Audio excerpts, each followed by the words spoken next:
One of the things that I want to share with my ladies is that you want to always remain in your feminine energy. You can be in the conference room table and lead a meeting. You can also run an organization, but you can do it in your feminine energy. You don't have to be masculine. I see this a lot where women would walk up to a door, a man would try to open the door, and they're like, oh no, I got it. And it's like, no, allow him to open the door for you. I don't like this. I don't like this at all.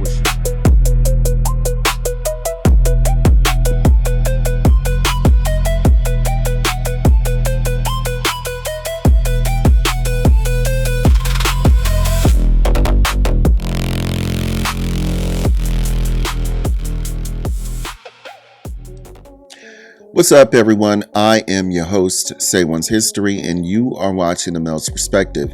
And today we're going to be diving into a hot, honest conversation.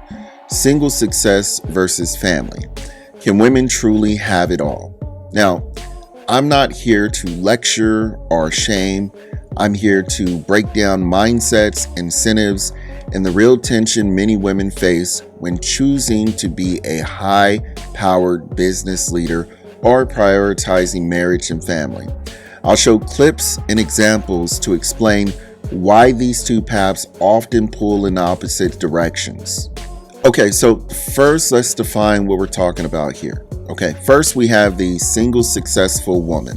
Okay, deep career focus, long hours, high stakes decisions, emotional toughness, scarcity of free time, flexibility sacrifice for leadership. And then we have the family first woman, and she prioritizes emotional availability, household coordination, child rearing, softer day-to-day presence, and a consistent caregiving. Okay? Now, both goals are valid and admirable, but they require different daily rhythms, okay, and decision frameworks. Now, contrast that with family life, which rewards warmth, presence, patience, and emotional labor. A partner looking for marriage often desires nurturing, softness, daily availability, traits that clash with the hardened, hyper-focused energy of some high-level executives. They just don't mix. Business demands often require ruthless prioritization. Executives must fire people, delay personal plans, take travel, and make choices that protect the company at the cost of personal relationships. Those decisions can harden someone, you guys, not because they want to be cold, but because the role demands clarity and distance. Practically speaking, time and energy are finite. A CEO's day can be eaten up by meetings, crisis management, travel, late night strategy sessions. Partnering in home leadership requires predictability, schedule coordination, and emotional bandwidth for children and a partner. Doing both at the highest level simultaneously creates structural conflicts, you guys. Now, here's an important point that I want to make, okay? This isn't moralizing. Women aren't failing if they choose one path over the other, nor is a woman less for wanting both. The friction comes from the mindset and incentives each path creates. Business mindset, for example, optimization, resilience, boundary setting, risk taking. And then we have family mindset, empathy, emotional labor, daily availability, nurturing. Trying to embody both mindsets at full intensity is a psychological strain. That's why you'll see many women pivot, sometimes toward entrepreneurship that allows more control, sometimes towards slowing down for family. So, ladies, from a male's perspective, and I speak for many men that I talk to on a daily basis, there's a strong preference for a partner who's emotionally available, soft, and family orientated. And that's because most men, when they're thinking about marriage and long-term home life, They want a partner who provides emotional refuge and a household stability. This doesn't mean man can't respect or love a powerful woman. It means the expectation for marriage often assume a complementary softness and availability that high-stake leadership can make difficult to supply. It just is what it is. Now, keep in mind, there are many exceptions. Some couples design partnerships where both careers coexist with swap roles, flexible schedules, hired support, or other partners scaling back. Modern work arrangements and remote work have opened new possibilities. Personality and partnership agreements matter more than a one-size-fits-all. Okay, so if a woman wants both, there are strategies that can help. Redefine success. Scale back the version of having it all and prioritize what matters most at different life stages. Design partnership contracts. Negotiate roles, finances, and support nannies. Flexible schedules. Choose career models compatible with family. Entrepreneurship, flexibility, remote leadership, selective scaling. Accept trade-offs and avoid binary thinking. Incremental adjustments often work better than trying to be maximal in both domains simultaneously. And finally, take empathy and realism. Here's my final take. Women are not failing when they make hard choices. The conflict comes from real structural differences between what success-focused leadership in family-first life require. Men and women should be honest about desires, negotiate partnership expectations early, and design systems that reduce the tension if you're a woman trying to do both. Okay? Respect your limits, build your tribe, and define which seasons require what sacrifices. If you're a man seeking marriage, be clear about the emotional needs you value and recognize how career intensity can change availability.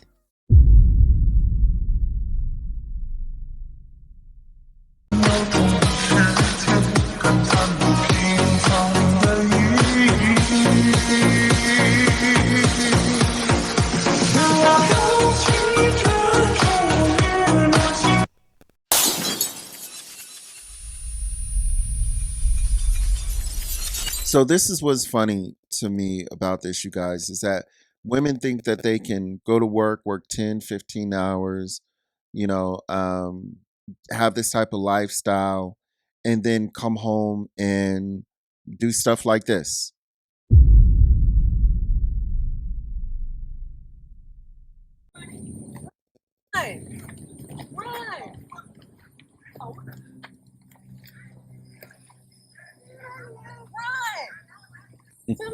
Go get the squirrel. Go get him. Go get him. She's so scary. You see him? Look, he running out. Go get him. She's so nosy, y'all. She trying to go. She hitting you. Why you gotta be so nosy? Big brother, when you got kids that's 8 years apart, this is how this looks. She wouldn't do it by herself. Come on, Hermione. Ooh. Right. She keep on going on that one. She don't want to go on the other one. Woo! King doing the backflips. Yay! Get up.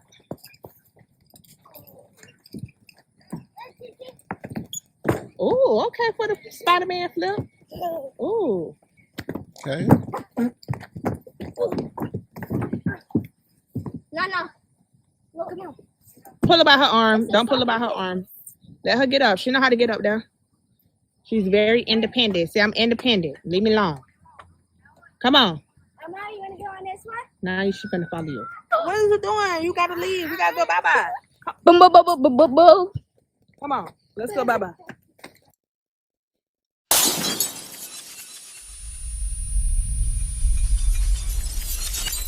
Kevin Samuel said it the best. Life is about choices and trade offs. There are exceptions to the rule. There are, but that is not the majority. Those are exceptions for a reason. This is not the majority where all women can actually do this, have the lifestyle where they're working 10, 15 hours, and then come home and actually be able to spend time with their kids and be a housewife and all this stuff. That is not the majority of women. It's just not. That's not how life works. So, generally speaking, if you want to actually have a lifestyle where you're, this famous woman, you have this multi-billionaire lifestyle, you're a CEO of a company that's thriving, that's going to take up a big chunk of your life, a significant portion of your time throughout the day. Okay? And if that's what you want to do, that's completely okay. But the moment you try to add a traditional family, loving, caring mother, being able to spend time with her kids and still keep that boss woman lifestyle, it's not going to happen. And then on top of that, too, a lot of men who are looking for a woman to actually be this type of woman, to have this family lifestyle, they don't want the boss chick because the boss chick isn't going to be able to have this kind of relationship with their children. Do you get it now, ladies? Do you understand? You have to pick one.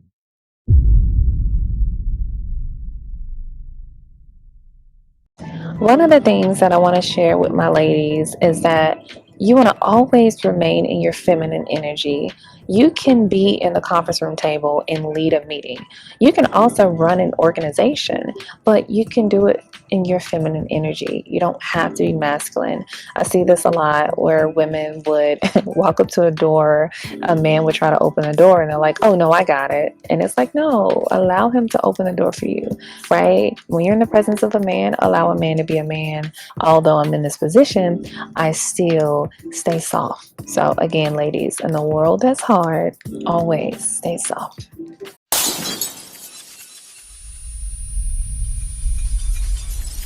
I don't like this. I don't like this at all, what she's actually saying. And the reason I don't like it is not because it's not true, because what she's saying, it is true. Women that do actually, run businesses and stuff like that, you do want to say soft. You do want to allow a man to be a man. But it is difficult because listen, ladies, when you are in those corporate and those business meetings, it requires you to be hard. It requires you to stand on business. It requires you to stand on your word. And when you do that, you tend to carry those traits into your family life, into your personal relationships. You can't help it. We are human. What we do is what we actually follow, what we see, what we continue to be.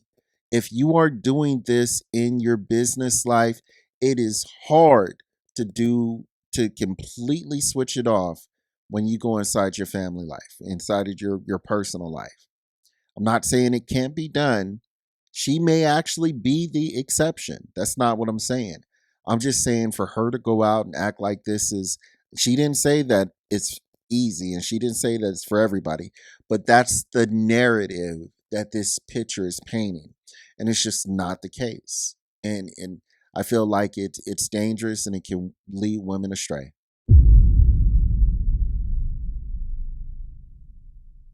Automatic, you may be too masculine, or it's an automatic, she got this approach where she don't need a man. Listen, women that's bosses, yes, we need a man. Like this whole idea of that we don't need a man, that is crazy. Like if anything, what is wrong with making sure that you financially stable? Isn't that what grown people supposed to do? Like I'm so confused. It's like I feel like women in position as leaders, we are literally getting punished for making sure that we financially stable and taking care of ourselves and hitting our goals. That is crazy to me. Like that does not take away us being feminine. It How? just means that we want to make sure that we good. And I'm gonna be honest with you. If anything, a man should make sure that a woman being financially stable is on the checklist, because it is so No. many women that's in situations with men out of survivorship. Like, absolutely not. Like, no, if I'm gonna be with you, if I'm gonna entertain you, it's not gonna be because I need you. It's gonna be because I want you and this is where I want to be. Not because I'm only with you because I need my rent paid next month, or I'm only with you because I need my car note paid, or because I want this bag, and this bag that I want, I know that I really can't get it, so let me just be nice to this guy that I really don't like because I know that he Wow. got the money and he can get. Like, that's crazy.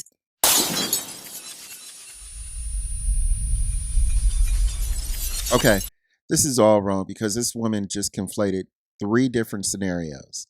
Okay, there's a difference between being dependent and being independent. Okay, and what you just described, lady, is actually being independent, which is contradictory to being interdependent. Because being interdependent is essentially being a helpmate. Being a helpmate allows a woman not to actually be the burden bearer, but to be the helper. The one that can say, okay, well, you picked up 75% and oops, you dropped this 25%. Let me go ahead and pick this up. Versus a woman being independent, she's taking that whole 100% load. When you take the whole 100% load, women, you become the 100% provider. You become the 100% accountability taker. You become the 100% it's all on me. And those come with certain attitudes, those comes with certain behaviors, those come with certain spirits. And when you actually are the 100% taker, or whatever you want to call it, a lot of men don't want to deal with that because those spirits are not conducive of a woman who is a helpmate, conducive of a woman who is a nurturing mother, conducive of a woman who is a nurturing wife. These are things that men don't want. Now, conversely, when you're actually talking about the women who actually need the man and who just want the man for the things that he can provide, those are leeches. Those are women who are taking advantage of situations. That's why I say you conflated three different things. You conflated the gold digger, you conflated the independent woman, and then you conflated the helpmate. Those are three different things, and you conflating all three to make them seem like you can have it all, and that's not the case. It just sound like to me, it sound like confusion, and it sound like confusion giving advice. And I always say, man, I always say this, the path to hell is always paved with good intentions. And I think this is one of the reasons why God was saying that a woman should not be a pastor, should not be giving words, because she's too entangled in her emotions. And we're starting to see this every day. I'm not trying to hate, I'm just telling you what it is.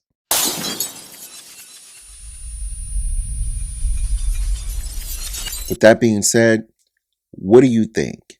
Can a woman truly have it all at the same time, or is having it all more about sequencing and partnership design? Drop your thoughts in the comments. Let me know what you think. Like, subscribe, hit that notification bell. That way you're updated for all cool new content that's coming out. I appreciate you guys so much. God bless. Salute and peace, y'all.